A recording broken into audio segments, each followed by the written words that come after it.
It's time for another edition of Fridays in the Field, brought to you by FNBO, the Great Big Small Bank. We're back on site again at Miller Farms in Sioux County, Nebraska, about 10 miles north of Henry, right on the Nebraska-Wyoming border. Catching up once again with Glenn Miller of Miller Farms, and it's been a wild summer this far. I guess in your words, how has this year's growing season been up to mid-August? We started out early dry, had a lot of rain through May and June. Started irrigating in July, and since then it's been fairly dry, and of course recently very hot. Last time I was out here, I was talking to your son Ross, and the wheat looked amazing. And I just drove by and got some video, as you can see here. It's been cut. How has the quality been for the 2023 harvest so far? Wheat quality good, test weight good, protein not much. Yields were good though with all the moisture earlier. And you said it was the protein that was a little off. Is there anything that you could have done to prevent that, or is that just kind of luck of Mother Nature? No, that's generally just how it ends up. The more moisture seems to lower the protein more, so it just is catch-22. You can't, better yield, maybe less protein, but that's the way it is this year.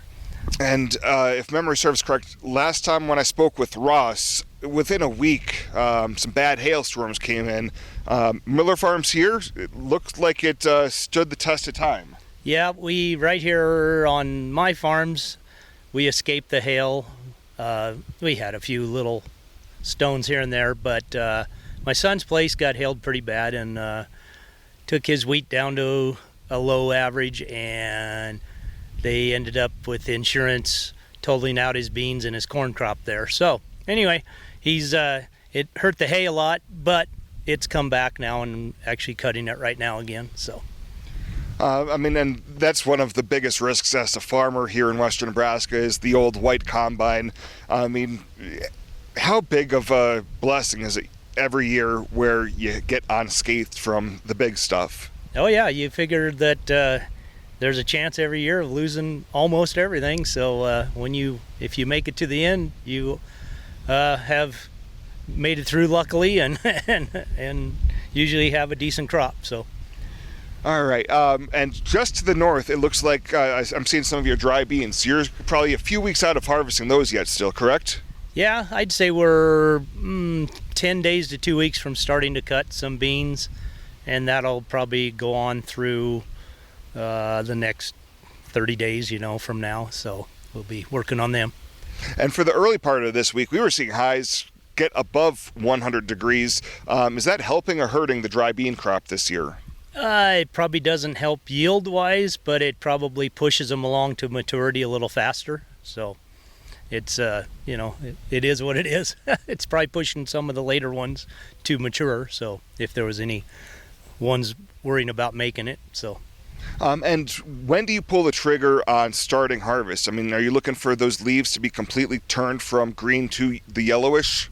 Yeah, maybe not completely, but a good share of them, and when the pods are filled, and we have all pinnos, so when the striping comes onto the beans and stuff like that, we can get ahead and go ahead and start cutting them, and then we cut them with a picket and let them lay in the windrow for 5, 6, 7 days, and then combine them. So it takes about a week to get one field from cutting to combining generally.